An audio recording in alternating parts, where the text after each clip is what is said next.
or attended the summit, so this is familiar to you. Well, hopefully I won't put anybody to sleep.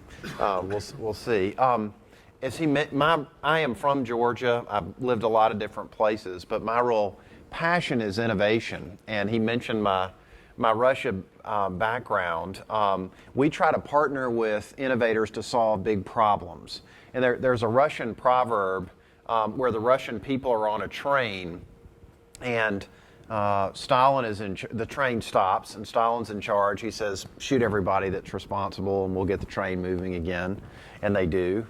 The train stops a second time, and Khrushchev is in charge, and he says, well, free the people that Stalin sent to the Gulag, and we'll get the train going again, and they do. And it stops a third time, and Brezhnev is in charge, and he says, pull down the shades and pretend we're moving. And so much of solving any problem is rolling up your sleeves, being willing to really look at it honestly and evaluate what needs to change, and be very frank and honest about it. So we try to address problems in healthcare, and for us it's very important to partner with innovators in that journey.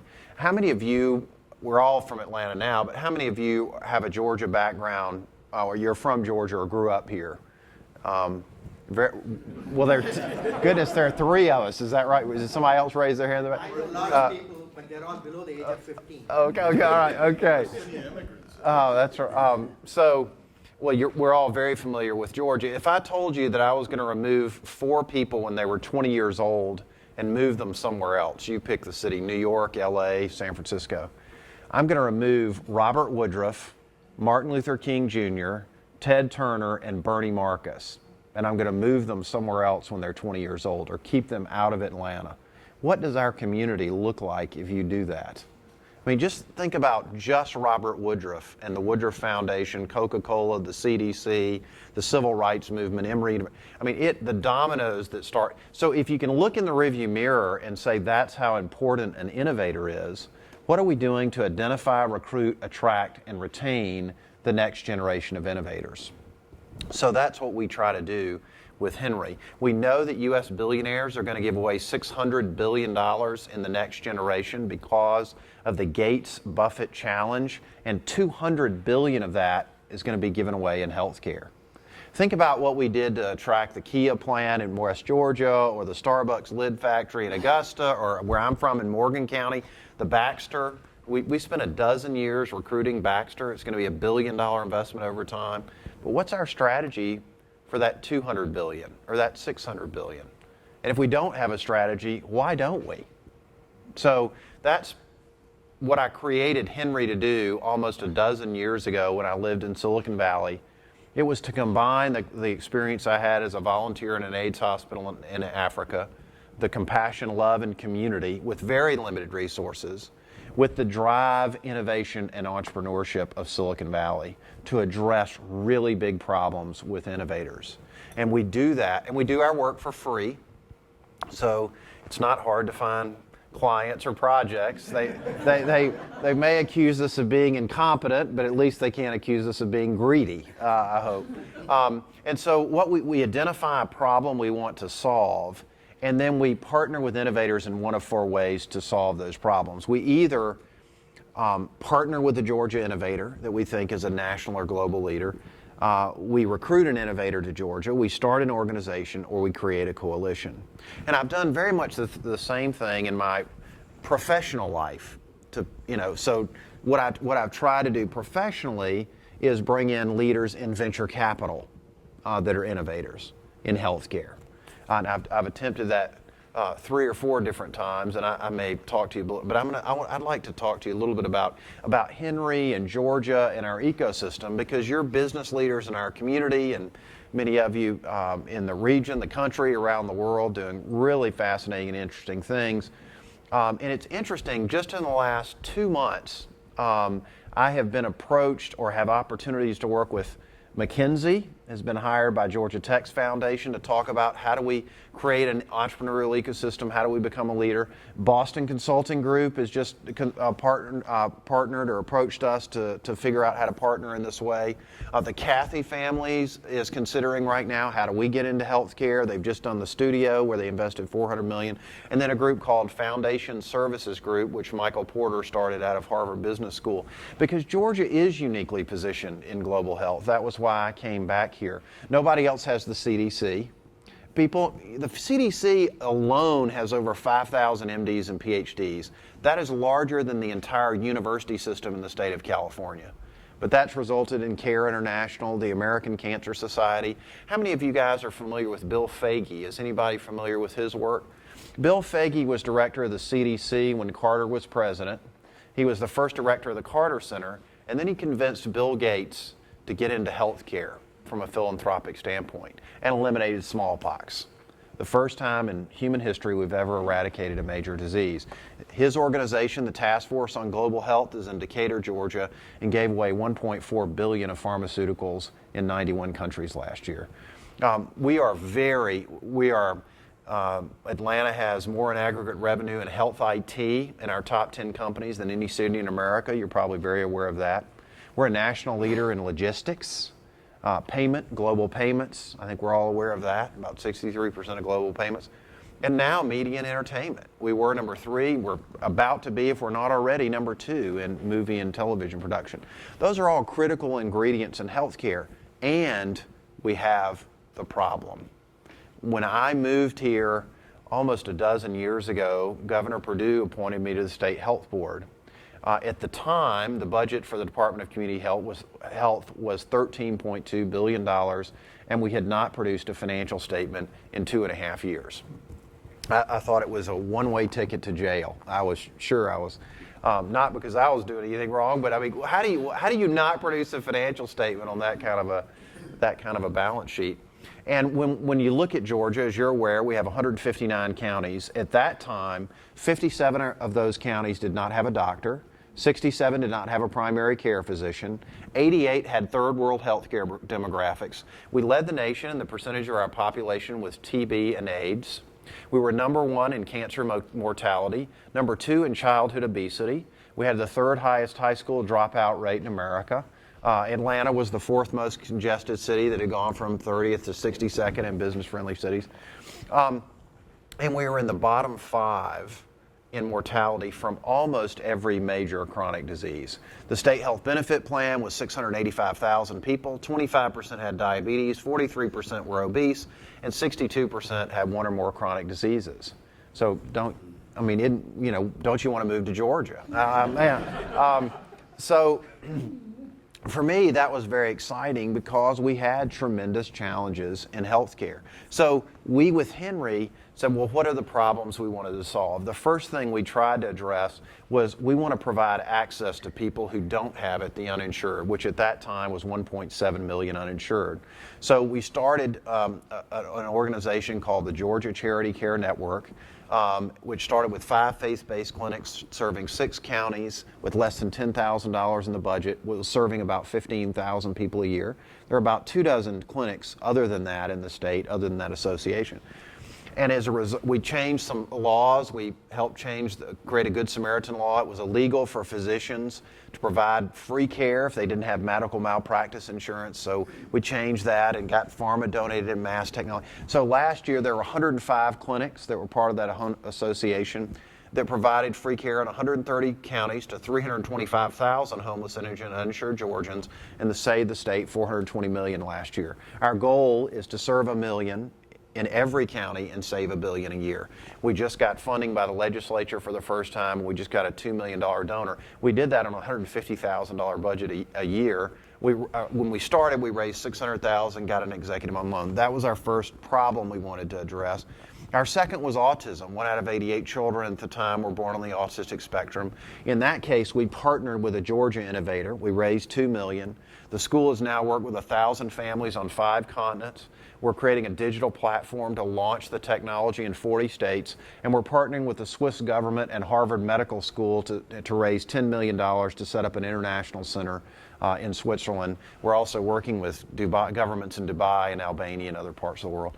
The third project, the problem we were trying to solve, was the military suicide rate and reintegration. There are 58 attempted suicides among veterans every day. 22 were successful. Divorce rate of 68% for one deployment, 81 for two, 93% for three or more. Georgia was second at the time, believe it or not, to California in military childhood population. We were fifth in active duty and sixth in veterans. We've made a decision as a state that we were going to focus on the military. We had 13 military bases, now 11, that had a $21.3 billion impact on our economy last year. And if you think about healthcare, the military is a huge driver of innovation. General surgery, blood transfusions, penicillin, antibiotics, those were all military innovations in healthcare. And we have the largest active duty spinal cord injury unit in the country, the largest warrior transition battalion. We've got a huge military population, and that's a huge ingredient in driving innovation in healthcare. So we partnered with Bo Calloway and Callaway Gardens, and we started doing retreats for reintegration and suicide prevention. We've done over 1,500 families. We have races that fund that. And now we're focused on vocational programs. We're working with the Joint Chiefs of Staff, their reintegration group, and we're trying to identify what are the gaps and how do we address those gaps.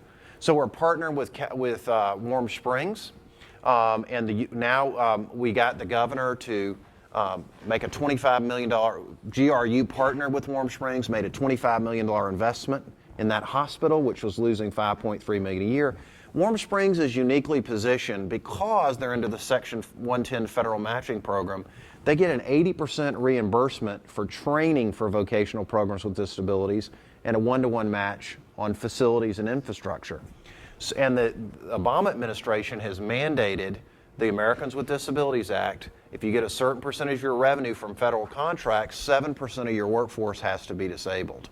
So we partnered with the USPGA. We were given the Donald Ross golf course. I don't know if any of you are golfers, but he did Bobby Jones's home course at East Lake. So, but what we're able to do with this mandate is say to a company like Oakley with sunglasses or others, you know, the military is a huge partner of yours. You're going to lose them as a client. You're going to have to manufacture in the United States if you want to keep working with the military. And you can do that anywhere you want and pay for 100% of the training yourself and all of the facilities and infrastructure yourself. Or you can partner with us at Warm Springs and get an 80% reimbursement on the training and pay 50 cents on the dollar for your facilities and infrastructure. And so we are doing a manufacturing ecosystem and call centers. And then human rights. We partnered with Andrew Young, and in that case, we recruited an innovator who is working with the British royal family and Parliament on human rights abuses based on terrorism and radical Islam, and the South Korean Supreme Court and Diplomatic Corps on human rights abuses in North Korea and China based on communism. And we launched a program in Georgia 3.5 years ago called rights.org. We got a unanimous vote by the Martin Luther King Advisory Council. We did a series of documentaries with PBS that are airing nationwide on the role of faith in civil rights and a number of other areas. And we're launching that program in every 10th grade classroom in Georgia this fall. We have other programs, clean water in Africa, vaccines and antivirals, nutrition, where we have like a Tom Shoes model with a peanut butter company that donates a meal to a child every time we sell it. They're launching in all the Targets in the country. So those are some of the things we've done with Henry. But what's really, and we're just a, sort of 2 men and a dog kind of a thing. What we do is connect people and accelerate things. We come to an innovator, an innovative organization, or a problem, and we put boards together, raise money, establish strategic partnerships, introduce technology and servant leaders so the innovator and the innovative organization are more effective at saving lives, saving money, and having a sustainable impact. That's what we do. We're like a venture firm for innovative organizations, but instead of investing money, we invest time and help bring money and other resources.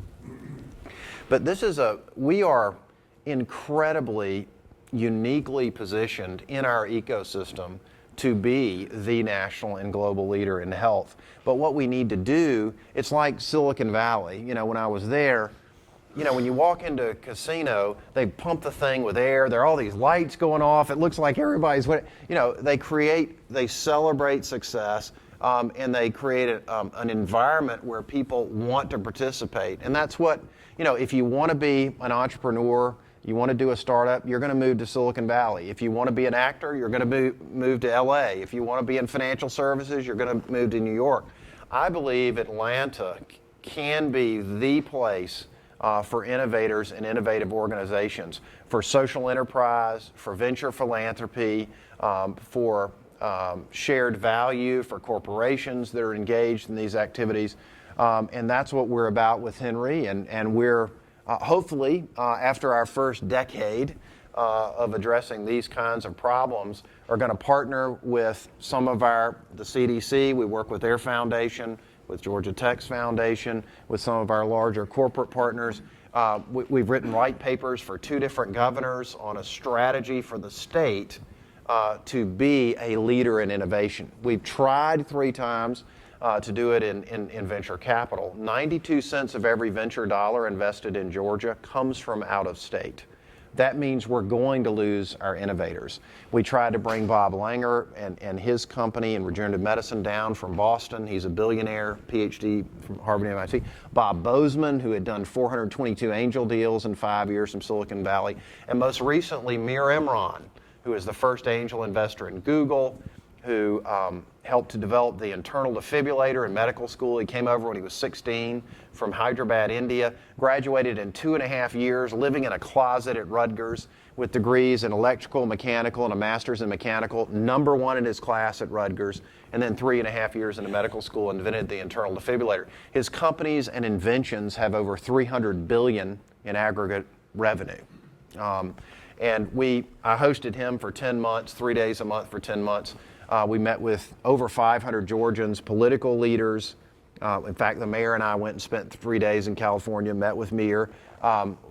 Political leaders, our CEOs, our billionaires and multi-billion-dollar families, and then the university system. And the Board of Regents did vote to invest $75 million to recruit Mir to Georgia. We were competing against 4 other countries, 4 other cities in the U.S. We'll see if we're successful. But those kind of innovators, Mir would come if he did his incubator. He'd do, 25 to 30 companies over a decade. That'd be great. But what would be really important is he'd mentor 60 to 80 entrepreneurs who themselves would start 200 to 300 companies. That's exactly what HCA. Why does Nashville have 62% of the hospital services market? It's because of HCA. They spun out over 220 companies that created that ecosystem. That's just one company. We have a lot more resources than they do. So, I'd love to engage you guys a little bit in a conversation. I've talked for about 20 minutes, I think, if my clock is over here. But I'd love to have maybe a little conversation, if you guys are open to it, around how we become a leader in innovation, if that's something you're interested in discussing. Yes, sir. Maybe a couple of months back at ATV, Atlanta Tech Village. Right. There was a launch called Neuro Launch. Yes. And I attended that. Yes. A couple of people in this room, I think Alan Urich was there. And that was a phenomenal thing for Atlanta, I believe. Well, that's so funny that you would say that. That actually came out of a Henry initiative. Oh, I see. We hosted a group of Georgia Tech students down at Warm Springs, and they were trying to launch something. It was Georgia Tech Neuro and the Georgia Tech Hospital Association. And this is a great example of some of the challenges, but also the opportunity. We're trying to create a degree program in neuroengineering. They wanted an undergrad and then a master's and a PhD program. And they identified over 65 projects, programs, and initiatives in Georgia Tech in neuroscience. And most of them were not aware of the other ones, and they weren't collaborating. So we created GT Linker to try to launch that program. And then Chris Klaus, who donated the money for the computing school, he was very interested in neuro as the future of computing. And so he wanted to create an incubator, et cetera. So we introduced the two groups to one another who did not know each other, the students that were trying to create the neuroengineering program, with Chris Klaus, who wanted to create an incubator, and they created together NeuroLaunch. But that's a great, and that's what you guys can be so powerful in doing, is being the bridge. If we, and I want to, if I can digress just a minute, I mean, that's, to me, what is so needed. Have any of you guys ever heard the story of Etta Mae Budd? You may have heard it from the last time I was here, but that is such a powerful story to me, and I'll quickly, because I think it's so important. We try to model ourselves on that story. About 120 years ago, and you can find this story out on the internet, I'm going to butcher it somewhat, but there was a woman named Etta Mae Budd, and she got to know this African-American sort of teenager named George, who was eating in the kitchen in the cafeteria, because that's, segregation obviously at that time, and this was in Ohio. And she got to know him, and he had these sketchbooks, and she said, "Do you want to be an artist?" He said, "No, I want to research agriculture, but I'm drawing," he was drawing plants and things, "but I just don't think I can get an education, to study that because of my race." She said, and her father was the president of the University of Ohio, and she said, "Well, let me talk to my father." So then, and she said, "Come out and eat with me." So, I mean, you think about that 120 years ago, and they're eating next to each other, and she got to know him, went to her father. That was George Washington Carver. She got him into that academic program, and he mentored this young man named Henry, who was 6 years old. His father was, I think, dean of students. And Henry got really excited about agriculture, and he'd go out and take agricultural samples with George Washington Carver. That was Henry Wallace. He became Secretary of Agriculture and Vice President of the United States in the Roosevelt administration because of his love of agriculture. And he approached the Rockefeller Foundation to fund a research center in Mexico. They were very concerned about overpopulation, et cetera. And they thought we'd lose hundreds of millions of people because we wouldn't have the ability to feed ourselves. So he created a research center and brought in Norman Borlaug, who did crop-resistant, rust-resistant corn and wheat, weather-resistant and rust-resistant corn and wheat. Norman Borlaug won the 1970 Nobel Peace Prize, the Presidential Medal of Freedom, and the Congressional Gold Medal. And there are only 6 Americans in history who have ever done that. He's one of the 6. The point of the story is, not all of us are going to be Norman Borlaug or George Washington Carver or Henry Wallace, but we can all be Etta Mae Budd. We can all help the people in our community, the people God puts to our left and right, realize their potential and their gifting, and we can create an ecosystem of innovation where we attract them into a community that loves and serves one another. Yes? So you had mentioned you were trying to recruit more medical companies to come down. I know there's several else in here that are the startup medical device side. Why do they not want to come to Atlanta? I'm trying, and I work with a lot of innovators and innovative companies, but what I've tried to bring into Georgia is innovative venture capitalists who are going to bring in tremendous amounts of capital to transform the ecosystem. With Mir, I'll let you know. There was some politics that intervened. I'm not going to talk about that on the internet, but we can talk about it offline. But I think we do have a very unique ecosystem. Honestly, one of the biggest challenges we've faced is a lack of visionary leadership. There are some things from a policy standpoint that I think need to change, and I'll sort of out 5 T's. I hope I can. Teachers, taxes, telemedicine, tort reform, and technology transfer. Those 5 things I think need to change in our ecosystem. When we have successful entrepreneurs, if they have a big exit, Bernie Marcus is they're going to go to Florida or Tennessee where they have no income tax. Why wouldn't they? If you have a $500 million exit, that's a very nice beach house in Florida. Why on earth wouldn't you move? So tort reform, we need to, Rick Jackson from Jackson Healthcare, an amazing innovator, has over $500 million in annual revenue in his 17 healthcare companies, had 8 foster care parents, lived under a bridge at one point as a 14-year-old. I mean, it's just amazing. Never went to college. I mean, amazing man, amazing philanthropist. He worked on changing some of our laws so that we had a very friendly environment for innovation, and we were doing some things with the Affordable Care Act that were very innovative. That would have technology transfer. We have got to change. It is a moral and ethical issue if Georgia Tech and Emory are going to take tens of millions of dollars for cancer research or diabetes or obesity. Whether it's Georgia Tech, which is a public institution, or Emory, that's a moral and ethical issue. If you use that as an economic development tool for the university and basically game entrepreneurs to say, you write the business plan, do this and this and this and this, and then, I'll give you 8% of the company. And then I take your work and I go to you and I say, I've got all this done, I'm going to give you less and you do this. If you just shop, that's not ethical.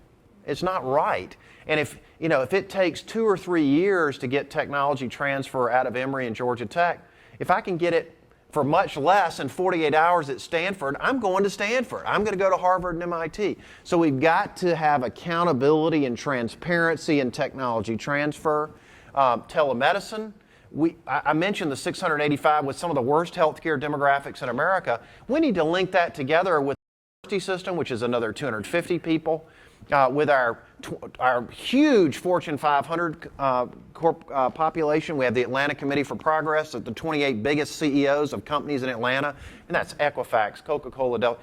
Put a clinical trial network. We have 244 public health centers, 105 free clinics. We need to link that together and create an infrastructure where pharmaceutical companies, medical device companies, technology companies want to come here and do innovative clinical trials and make it easy for them to do so. So we need to have the leadership to say. The mayor talked about doing a $250 million fund of funds in venture capital. If we did that, we could get top decile and top quartile venture capital firms and say to them, we'll give you $20 million or $50 million or whatever it takes for you to open a $150 million or $250 million fund in areas where we are national leaders.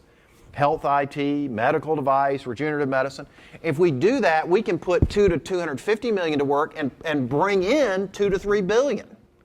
And then we need to create networks where we link together TAG, our Atlanta Tech, where we link our angels together and as a community. I mean, look at what David Cummings has done. It ought to embarrass the heck out of the chamber. We spent $30 million on T-Splosh, and we got this one, 30-something guy who's got 200-something companies, 220 companies spinning out of this thing that he funded out of his own checkbook. Why haven't we been able to figure out how to do that? And, God bless the ATC, but I mean, how many, they've had, 5 directors in 6 years? I mean, we have a tremendous lack of vision and leadership. And we need to hold our elected officials accountable to having a vision for where we're going to go as a state. We've got we got a great port, we got a great airport, we got great logistics, we've got all these. Just look at what the tax credit has done to our movie industry. I mean, that's an area where we had a vision, we had some, and look at the impact.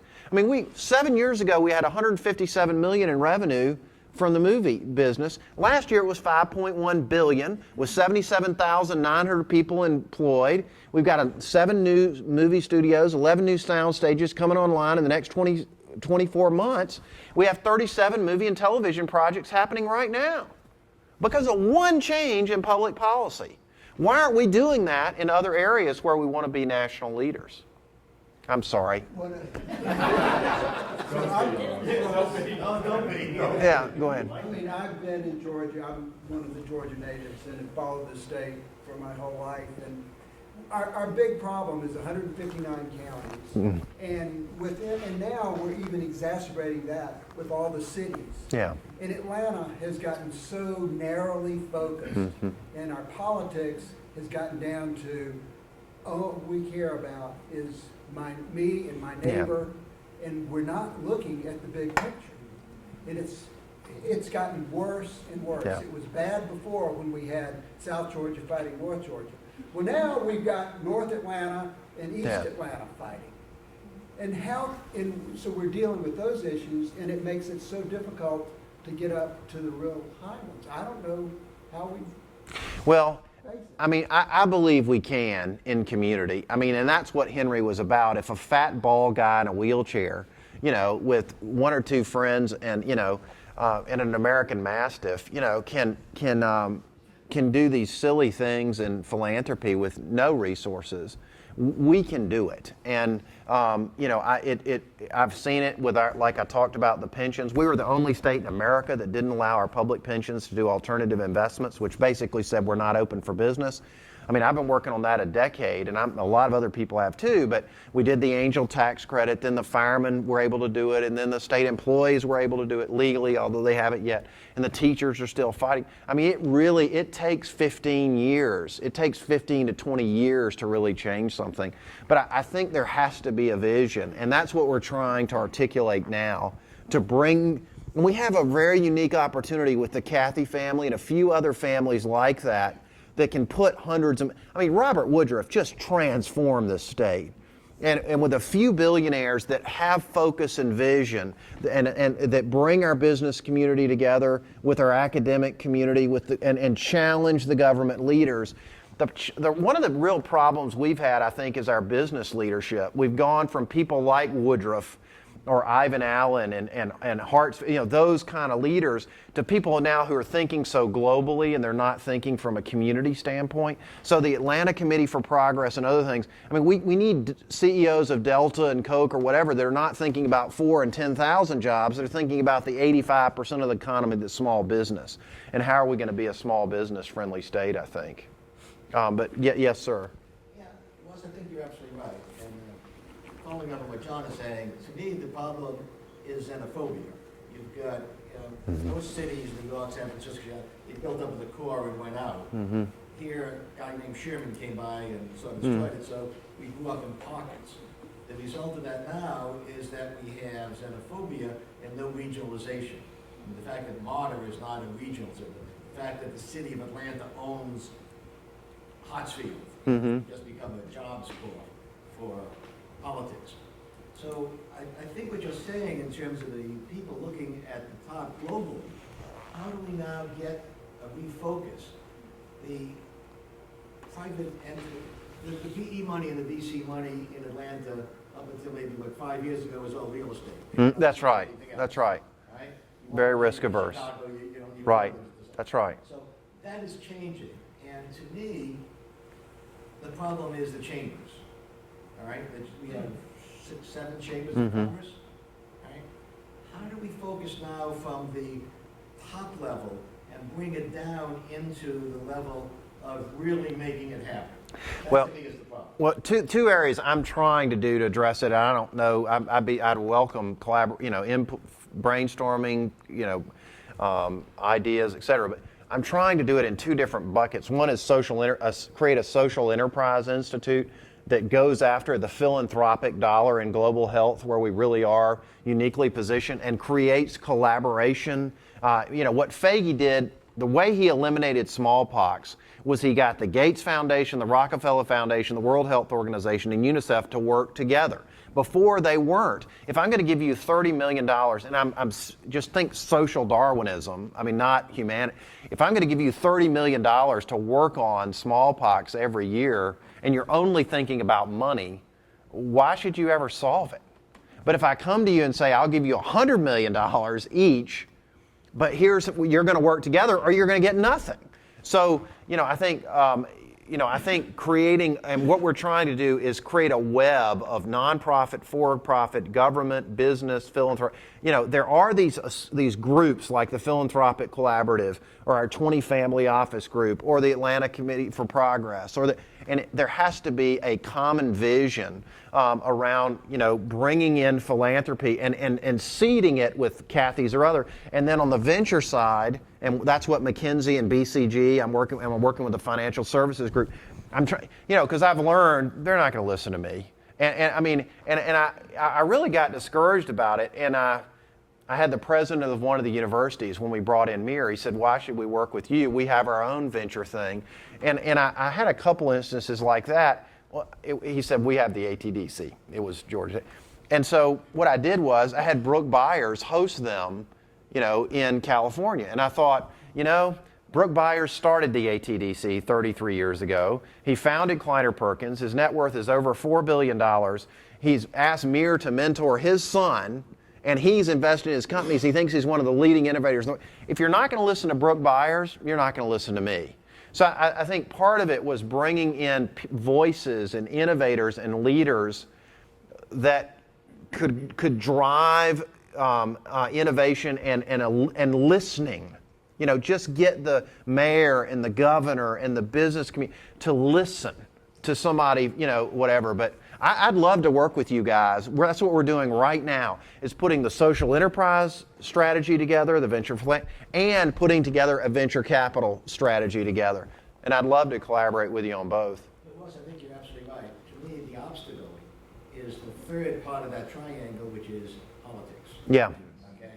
So you've got the private equity, you've got all those things going, but the structure of the cities and the towns and the counties, all right, unsupportive of that, matter of fact, the opposition of that.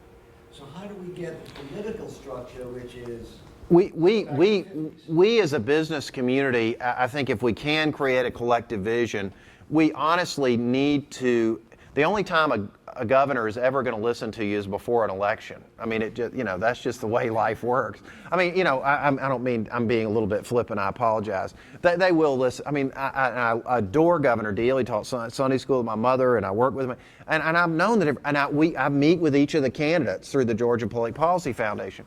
But it needs to be a collective voice where it is business leadership, the Board of Regents, it's academic, it's philanthropic, where there is a vision that we bought into about where we want to go, and we either recruit people to run for Congress and Senate, or particularly governor, et cetera, or we sit down with each of the candidates and we call them to task on a vision. See, that's my issue. I don't mean to monopolize this, but to me the issue is not the state, it's not Congress, it's the counties and their commissions and their xenophobia or refusal to work together in a regionalization. So we have to bring it down to the county level. Am I wrong on that? We can do that. There is an association of counties, there's an association of mayors. The strategy we've employed is to work with the biggest cities first. We've done Gainesville, Augusta, Columbus, Savannah, and tried to partner with them in areas of innovation that are critically important with them. That's honestly why we do our work for free, to try to get people to collaborate and bring in those resources. And really what we try to do is connect people and accelerate things to create community. I don't know. I mean, I'd love to talk to you more about it afterwards, Larry. Yes, sir. Actually, you touched upon that $250 million that Mayor... Fund of funds, yes. And also, I attended the speech by Mayor Kasim Reed Yes. at the Bucket Club. He gives a talk once a year. Yeah. Yes, sir. To the Bucket Club members, and David Jensen invited me, who's a member here. And at that time, I can clearly see when he was talking about it, what Larry you are talking right now. Mayor, if he doesn't do anything, he doesn't get blamed. That's right. Yeah. But if he does something and he fails, they will say $250 million, they squandered it away. Mm-hmm. So his point was precisely that. Yep. He said, we are going to get only one chance. Yep. I want to do it right. That's right. I'm going to recruit somebody who has run a fund of that size with that kind of credibility. We are looking to hire some fund manager, and then getting money is well, and so there his point was very clear. Yep. We cannot afford to fail. I don't want to take chance unless I'm 100%, 90% sure it will. And let me be clear about this. I'm not saying take city money or state money. It's corporate money, right? Where they're investing So risk averse, the politicians. Well, we got to have people that have a financial services background, et cetera. But what you do if you take, and that's why please don't pick companies. Please don't do a fund. Pool the capital and decide where you want to go, and then bring in the top decile and the top quartile performers over a 25 to 30 year period and ask them to establish a presence here. where you put in 25 to 30 million in 10 funds that have that kind of track record, and then they have a 100 or 150 million dollar fund where we're only 25 to 30 million, and the 25 to 30 million was to get them to come here. But that's what we decided, where we want to lead, where we have the unique advantage. Then we bring them here. And that's what I was trying to do with Mir. My point is, if there is a credible person, Yeah. like you said, Yeah. instead of you, Mr. Byers, or whoever it is. Right, like that, right, that's maybe right. If there are 5 people. That's right, like that's Mubarak right, and that's they right. Say, yes, you are doing the right thing. And Then the mayor will do you're it. right. You need an advisory board of people who are heavyweights in different, legally and venture capital and private, who don't have a pony in the race. Yeah. They're retired or they're whatever. They're doing it for civic reasons. I agree with you. And That's. if you fail, we'll cover you. Yeah, Just well, I mean, yeah, and you got Brooke Byers standing there saying, everybody knows his net worth's over $4 billion in venture capital. If he doesn't know, who does? Kind of thing. I agree. Yes, sir. It's interesting listening to you. You highlighted a number of cities that have been successful, the Stanfords, the New Yorks, those things. Yes, sir. And I'd be willing to bet if I go to Philadelphia, St. Louis, there's a group having a very similar conversation about how do they. So what is it about those areas? Because again, I'll take California. California is not necessarily known as business friendly. Oh my goodness, no. Yeah. So Yeah. it's obviously much more complicated. It is. So what is it about those areas that makes it self-perpetual? Because you put more energy into it as you get out. Yeah. So it's not thermally. Well, I mean, a lot of it was, it was the Fairchild 8, it was Shockley and the Fairchild 8, and then, Stanford and whatever, and they changed the DNA. But I think it's focus. I think having a focus where you, and then you drive collaboration in those areas where we already have national leaders. Go ahead. I'd be very surprised if Leland Stanford said, you know what? No, he In 70 didn't. years, we are going to lead the. No, he didn't. He didn't. So there's something more to this. So- Well, and we have those areas of leadership in the food business, food and beverage. We have these different areas, but I think we have to. Honestly, I believe where we can do it first is philanthropy. I think if we go after that 600 billion or 200 billion, I think with the logistics, with the infrastructure, with the global health, with the media, we've got the infrastructure to do that. And we're not going to compete with Stanford in venture capital or Harvard and MIT. We're not. But we can in philanthropy if we take an approach to social enterprise and venture philanthropy that's innovative.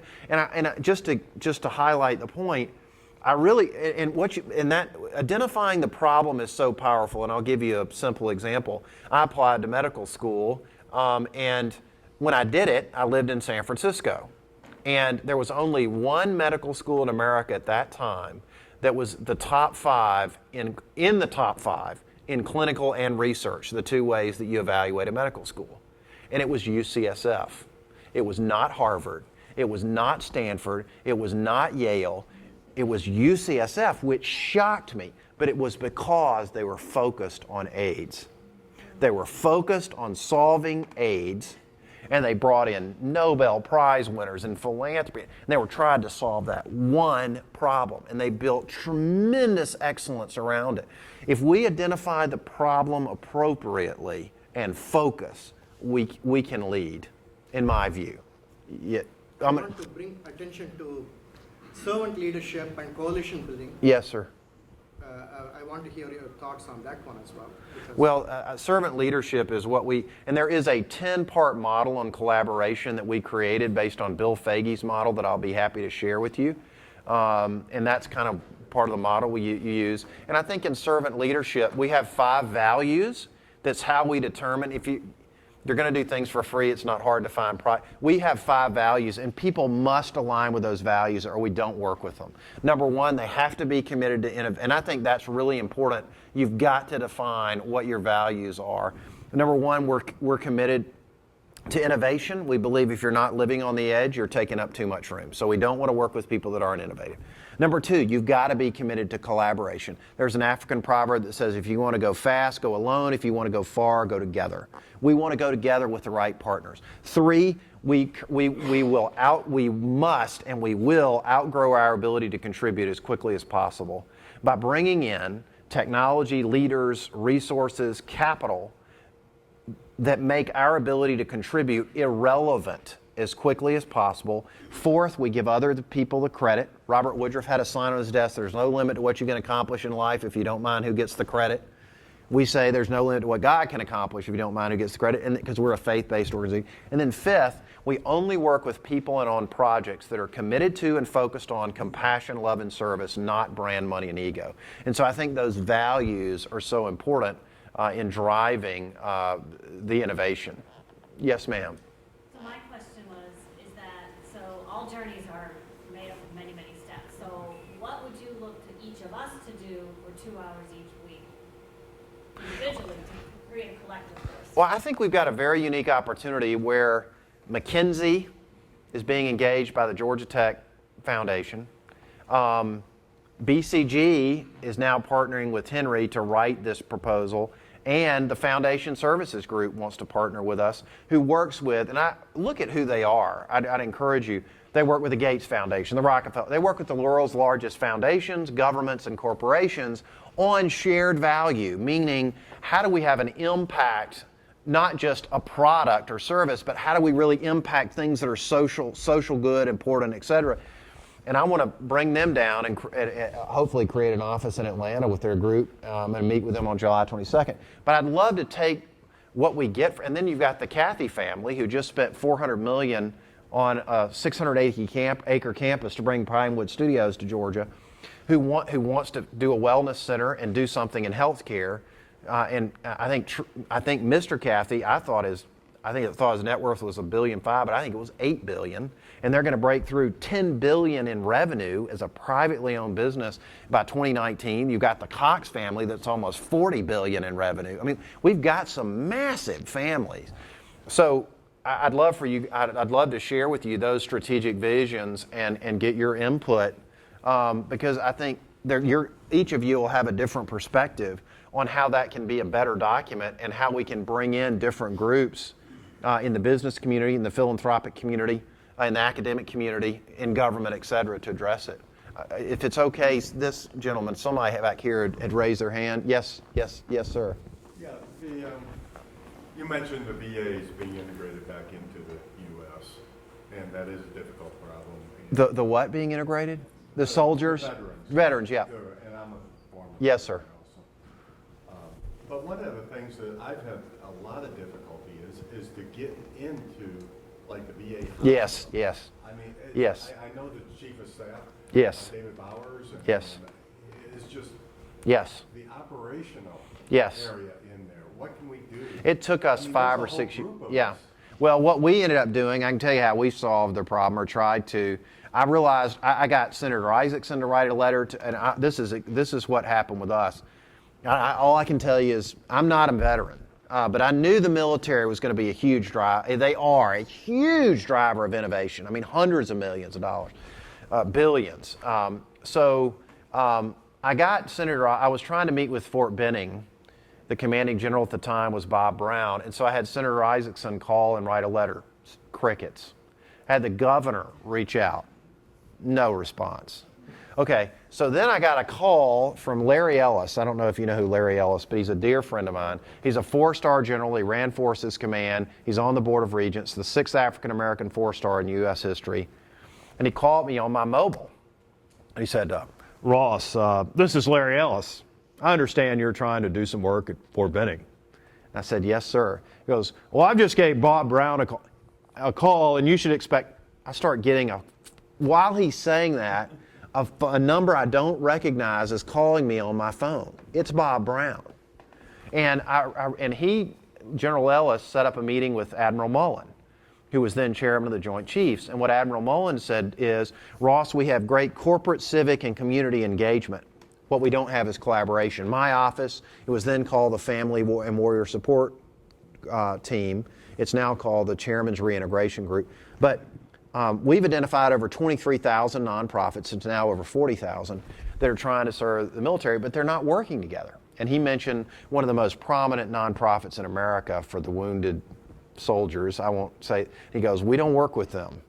And I said, He goes, because of the amount they're spending on marketing and overhead, et cetera. I said, well, he said, I don't want you working with them. We said, yes, sir. We want. So, but we tried to drive, collaborate. And so we created the Warrior Alliance, and it took years to develop the trust. But as we have a double amputee, was the first double amputee to do the Ironman, who travels all over the world and meets with wounded soldiers. Oprah Winfrey's executive producer did an HBO film about it. This guy, you remember the movie Unbroken? His name is Scott Rigsby. They selected 3 stories. They have evaluated 25,000. They selected 3 that were examples of Louis Zamperini's spirit. He was one of the 3. So, and that aired on the Today Show, et cetera. So we've spent 6 or 7 or 8 years, creating, and the Warrior Alliance it was just a DBA of Henry. We've spun it out about 2 years ago, and that's an effort to drive collaboration. And the Joint Chiefs, actually, Family and Warrior Support Team, there's a lieutenant colonel that runs different regions, and then a colonel that reports to the chairman that runs the country. And the lieutenant colonel wants us to be the Southeastern and a national leader in bringing resources, identifying the need. So if you guys want to help, they want us to do a summit, they want us to, et cetera. And I'd love to partner with you. We do want to help. Yeah. It's just a brick wall. Yeah, well, we'll talk about that, because it took 6 years, but we have an open door. Okay. And not me, but the wonderful people who do our camps with the families and the manufacturing, all that. So let's talk, and any area I've talked about, if you guys are autism, clean water in Africa, vaccines, antivirals, the military, free clinics, talk to me and I'll connect you with people that are leading in those areas. That's why we're able to do what we do. We partner with the innovators who are passionate about it, and all we do is connect them and accelerate.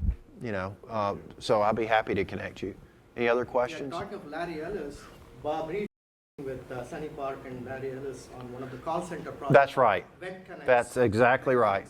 And we're trying to do a partnership with the Department of Workforce Development in the state to set a nonprofit up that will train veterans in their center, some of which they'll hire, some of which others will hire. My question to you is, not even a question, just to nudge you in the direction is, I had the pleasure of meeting you at the Shepherd Center recently, a few months back. Bob Wright, Admiral Bob Wright, Yes, sir. member of Catering Executive Network. That's a great asset we have in a country. It is. And Bernie Marcus contributions, you may like to Right. your thoughts on that. Well, What they are doing with veterans. Well, Bernie Marcus is a great example, and the Marcus Foundation, through his nephew Larry Smith, who Larry knows well. Larry came to us about 2 years ago, and he said, "Ross, we'd love for you to approach us about the Warrior Alliance," and we did, and we are, and we're about to do a $12 million capital campaign for the effort in West Georgia, and Marcus is a wonderful example. I mean, I don't know the exact numbers, but he's basically given $30 million plus or minus to Grady for the Stroke Center, $20 million to Shepherd Center, about $72 million at one point, I think $100 million for autism. The Center for Emergency Preparedness at the CDC, he did that. I mean, if you just look at what he has done just in Atlanta in neuroscience, I mean, it starts to just be 150, 200 million. Great. Yeah. I mean, it just, and but who, he just, I don't know if it was 25 million or 35 million. I think it was 35 million. He just gave to Boca Raton. Why? Because he's spending 6 months plus. Wouldn't you? I mean, I don't know what his income is. If his net worth, I don't know what it is. If it's 4.2 billion or 3.5 billion or something like that. If he has a big liquidity event, why do you want to pay 6.2? Why don't we want him here all the time? So I mean, he is, and I think he has said, and Doug Hertz is going to take it, he wants his assets to be given away over a decade. I mean, that's going to be $480 million a year, kind of a number, 450, something like that, 350 to 480. I think it's about 450. I mean, and we need to be, I mean, in the Cathys, there needs to be a vision. Somebody like him could say this is the vision, but I think if we can bring the players together academically with the Board of Regents, and General Ellis used to chair economic development for them, now it's Dean Alford. But you bring together the Board of Regents, which is the university system, minus Emory. You bring together that, the Atlanta Committee for Progress, which is the corporate community.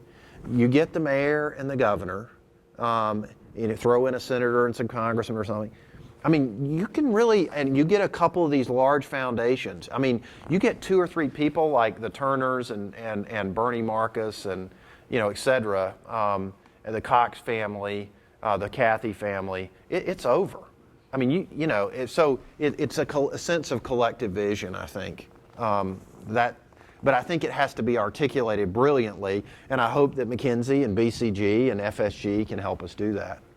But we have to create that nucleus, and then it will create the critical mass that will bring in the resources from elsewhere. Okay, well, I've been running my mouth all morning. Are there any other questions? I'll give anybody that wants it a card, and I can, follow up with a cup of coffee or something like that. But Take your time. yeah, sure. What about the corporations? I mean, AT&T, Xerox, IBM were the leaders in innovation, GE, and they've stopped innovating. That's right. They're stockpiling their cash. That's right. And it's offshore. That's right. They're not sharing it, That's right. and they have no vision of what to do with it. That's right. I mean, I agree.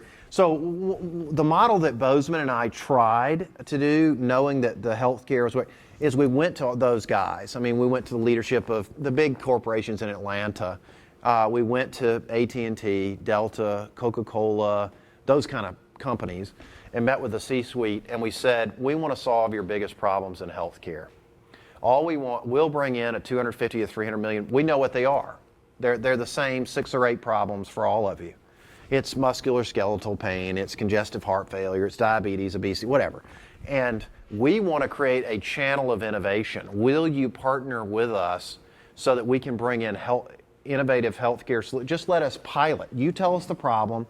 We'll put a world-class advisory board. Give us, you're going to crush early stage and innovative companies. This is where, you're legal and compliant, you're slow moving, you're bureaucracy. You're just going to crush innovation. So let us bring in the innovative companies and create innovative teams that'll do pilots, which is going to, and that's what Bob had done in Silicon Valley. So we try to do a model like that. I think an approach where you're addressing key problems and you partner with big corporations and you have the capital from the private sector and you create these innovations where they all they do is let you have a piece of their workforce to do pilots, for innovation. I think that's part of the solution. That's what we try to do. And that's why I was talking about that clinical trial network in Georgia. I mean, we could piece together 1 million to 2 million people very easily, but it's going to take a combination of capital. And that's why, and what we did is try to get those companies to put 5 to 10 million in from their balance sheet so that they were invested and they were benefiting in solving those problems. But I think creating that ecosystem in that way, and Georgia Tech is looking right now and how do they create an entrepreneurial ecosystem, I think that or a derivative of it is going to be a big piece of the equation. Does that make sense, what I just said? Yeah. I know we are running out of time, but I Right. still want to ask you one question. Sure. Michelle Sarkisian is not here today. She's a member. Oh, I love Michelle, sure. And the last phrase there is sex trafficking. Sure. And she's involved in that organization, Right. I suppose. And Atlanta Airport being a major Yes. one, and Nepali and other That's right. people are brought here. You want to Okay, so we got a call. I'm a Republican. I happen to be a Republican. I have a lot of friends on both sides of the aisle, but we got a call from the Obama administration 2.5 to 3 years ago to go up and be one of 3, Henry did, one of 3, with the Vernon Keenan, the GBI director, one of 3 pilots in the nation to end sex trafficking. So there were 3 they were doing. It was Las Vegas, Nevada, and a city in New Jersey where we're having the Super Bowl that year. The Super Bowl is the #1 trafficking event in America. I'm one of the leading in the world. And then the state of Georgia. So it was 2 cities and our state. And so and we have 3 different categories, and I'll get into more detail with you guys if you want, where we have protection and prevention, education, these different areas. But that's what we're doing that we're launching in all the 10th grades in Georgia this fall. That's our human rights initiative. There are 27 million slaves. That's what kingrights.org. The human rights issue that we are focused on is ending trafficking and slavery. So we have a program with Street Grace that's in all the school system now. We've done 4 of 8 modules where we educate staffers, administration, and personnel, adults, on recognizing it. And then with the program with the 10th grade, we're trying to educate children but then we have used big data for facial recognition for perpetrators and victims, and then have a series of programs where we're going after the at-risk population, which is the foster care and other. One of the statistics they gave us in Washington was 85% of children that run away are approached on that within 72 hours to be recruited into prostitution, that are teenage runaways in this country. So we're trying to create programs for the at-risk population. In fact, I got a call from a gentleman yesterday who's really focused on this, who just had a $50 million liquidity event, who's going to, I think, set aside a camp with 100 beds for trafficking victims. Publicly. Now, that doesn't mean, now, if you include rape and incest and obesity and cutting and suicide, all that, it's much bigger. But I mean, we've only been able to identify 100 beds, and I'm sure there are much more. But I mean, if I'm a victim, I've only been able to identify 100 beds in this country that are totally committed to sex trafficking victims. And that's just what you can. Now, there's a lot. There are things that have it where it's mixed in with other things, but it's really trafficking is it's much more complicated than rape, tragically, or incest. I mean, when you've been chained to a post, for 15 years and raped, 8-10 times a day, that's a different category. I mean, it's just a different situation. But I'd be happy to talk to you more about our strategy and strategic plan offline if you want on the ending trafficking. Some of the innovators we're partnering with. Are there any other questions? Well, thank you for having me this morning. I appreciate it. Thanks. Pleasure to be here. Thank you.